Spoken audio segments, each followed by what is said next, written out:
Hello, this is Dr. Grande. Today's question is, can I analyze the case of Maddi Kingsbury? Just a reminder, I'm not diagnosing anybody in this video, only speculating about what could be happening in a situation like this. If you enjoyed this video, please like it, subscribe to my channel, and consider supporting me on Patreon. I will put the link to Patreon in the description for this video. First, I'll look at the background of this case, move to the timeline of the crime, then offer my analysis. Madeline Jane Kingsbury was born on June 1, 1996, and lived in the state of Minnesota. She went by the name Maddi. After graduating from Farmington High School, Maddi attended Winona State University. Winona is about 2 hours southeast of St. Paul. At the university, she became romantically involved with a fellow student named Adam Taylor Fravel. He was about a year and a half older than her, having been born on January 29, 1994. The couple had a tumultuous relationship, which was described as on-again, off-again. They had a daughter named Ellie and a son named Noah. The family lived on Cary Drive in Winona in what appeared to be a duplex.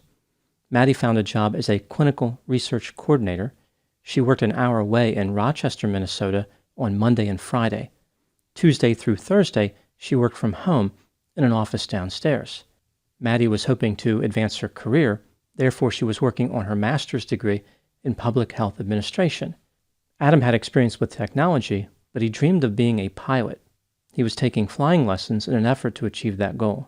Financially, the relationship between Maddi and Adam was imbalanced, with Maddi earning most of the money.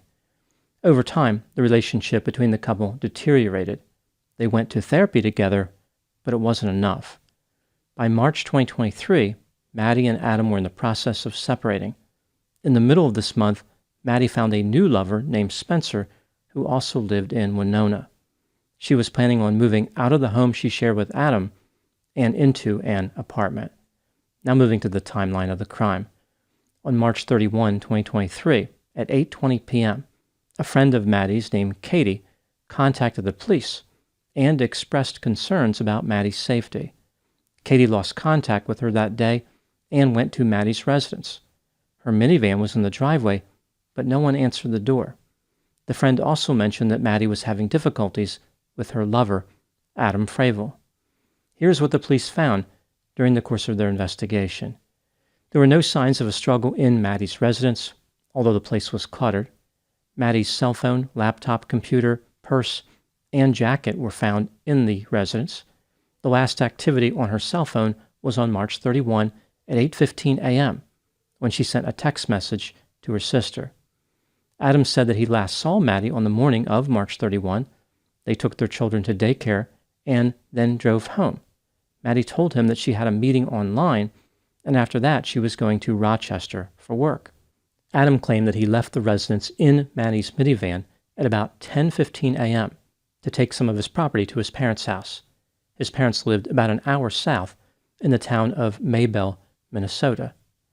When he was about 11 miles from his parents' house, Adam realized that some of the items he loaded into the minivan were supposed to go to a storage area. This prompted him to turn around and drive back to the residence he shared with Maddi. After arriving at about 11:30 a.m., Adam did not see Maddi. He noticed that his car was still there. Maddi was supposed to take his car to work. He assumed that she must have carpooled instead. Later, he picked up his children from daycare. Video surveillance from the daycare confirmed that Maddi and Adam dropped their children off at 8:05 a.m., and Adam picked them up alone at 4:21 p.m. The police made a few discoveries by collecting various videos from surveillance cameras in Winona and other areas. On March 31, at 9:44 a.m., Maddi's minivan was captured on video in her driveway. A person in a light-colored jacket walked up to the front of the van and removed the license plate. 3 minutes later, this person put a license plate on the vehicle. At 9:55 a.m., the person entered the minivan. By 10 a.m., the minivan was gone. At 10:02 a.m., the minivan was captured at a gas station. The person wearing the light-colored jacket looked a lot like Adam. The license plate on the minivan was the one registered to Adam's car. The minivan was back at Maddi's residence at 10:31 a.m. and departed at 11:26 a.m. Between 11:44 and 11:59 a.m., the minivan was captured driving south on Highway 43. This is one of the roads that a person would use if they were traveling to Maybell from Winona. At 12:44 p.m., the minivan was captured traveling north on Highway 43, heading toward Winona. The 45 minutes between 11:59 a.m. and 12:44 p.m. were unaccounted for. The minivan was not far from Maybell when it disappeared for that time. At 1:28 p.m., the minivan was captured at Maddi's residence. It seemed clear that Adam was involved in Maddi's disappearance, but the police did not know where her body was. This would change on June 7, 2023, when a police officer discovered Maddi's remains not far from the home of Adam's parents. She was found along a public gravel road in an area that Adam's family used to maintain. Adam Frayville was arrested and charged with murder in the second degree. In October 2023, he received an upgrade when he was indicted on a charge of first-degree murder. At the time I'm making this video, Adam's trial is scheduled to start in the fall of 2024. Now moving to my analysis. Adam Frayville maintains the presumption of innocence, and he has denied being involved in the murder. He has a few supporters who believe that investigators focused too much attention on Adam and dismissed other possible suspects. The state, of course, disagrees. They believe that the evidence clearly points to Adam's guilt. This brings me to the question, is Adam guilty of murder? Let's take a look at the evidence both for and against the idea that he is guilty, starting with the inculpatory factors. The relationship between Maddi and Adam was characterized by arguing and maybe even violence. Maddi complained to others that Adam was unhelpful. For example, he did not clean or assist with caring for the children. There was a significant income disparity between the couple. Adam was financially dependent on Maddi. According to a friend of Maddi's, sometime in 2020 or 2021, while Maddi was on a video call at her home, Adam entered the room and struck Maddi across the face with his hand. Evidently, Adam did not realize that the friend could see him through the camera. Investigators found a screenshot of text messages that were exchanged between Maddi and Adam on September 21, 2021. Maddi told Adam that she was not okay with him putting his hands around her neck and pushing her down. Adam replied, "You'll adjust." Maddi wrote, "The blank I will," and indicated that if Adam did that again, he could go somewhere else. Adam appeared to be obsessed with the Gabby Petito case. Gabby was a young woman who was murdered by her boyfriend, Brian Laundrie, on a cross-country trip. The murder was heavily covered by the media.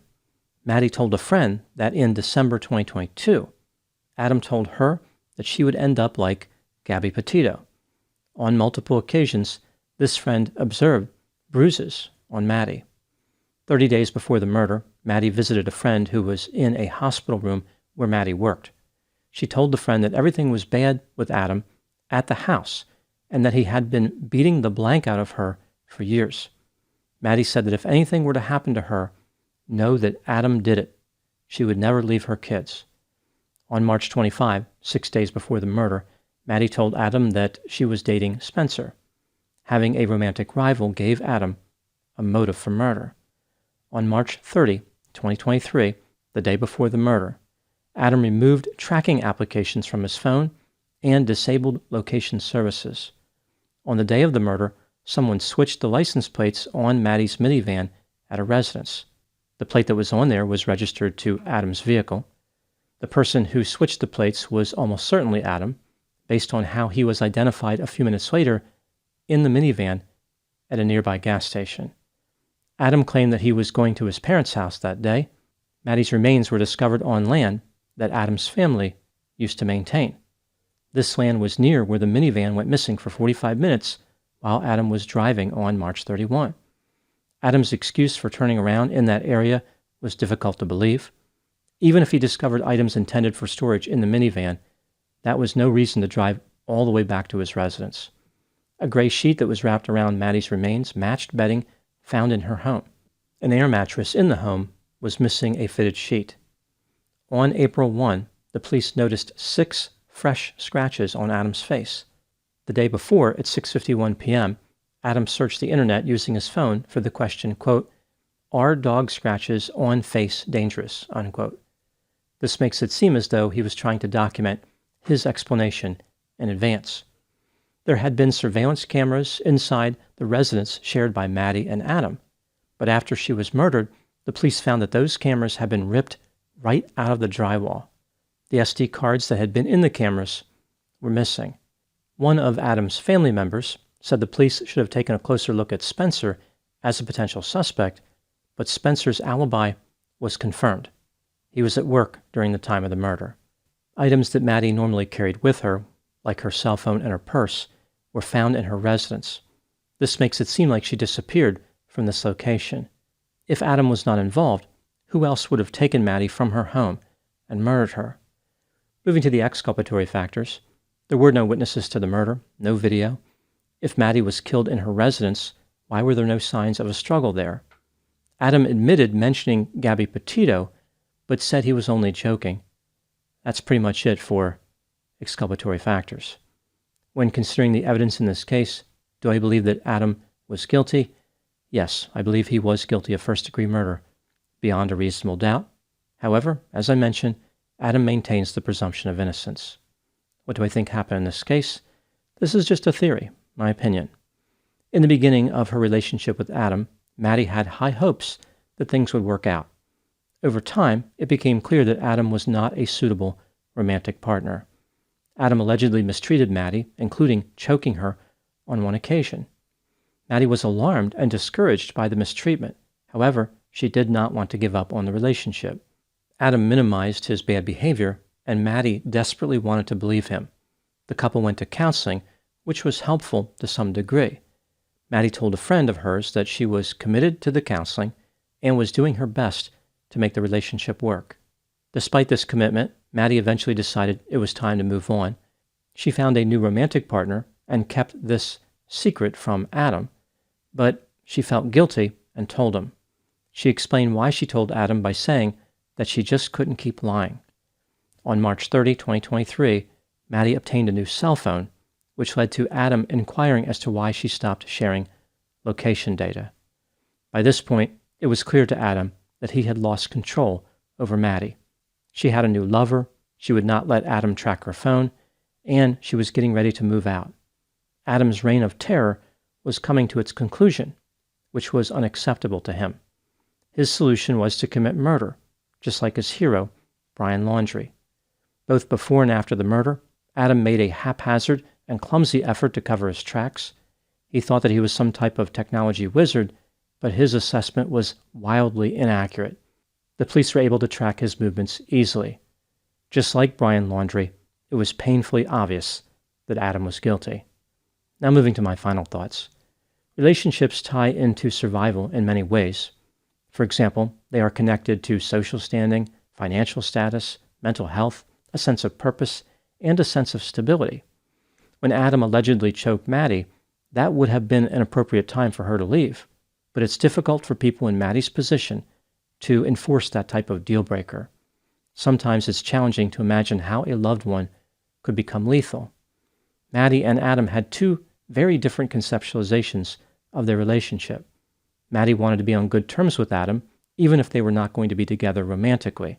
She even felt guilty when she lied to him about finding a new lover. Adam, on the other hand, viewed Maddi as an object that he owned. He was simply unwilling to let her go. When Maddi gazed upon Adam, she failed to see Brian Laundrie. When Adam looked at Maddi, he saw Gabby Petito. Those are my thoughts on the case of Maddi Kingsbury. Please put any opinions and thoughts in the comment section. They always generate an interesting dialogue. As always, I hope you found my analysis of this topic to be informative. Thanks for watching.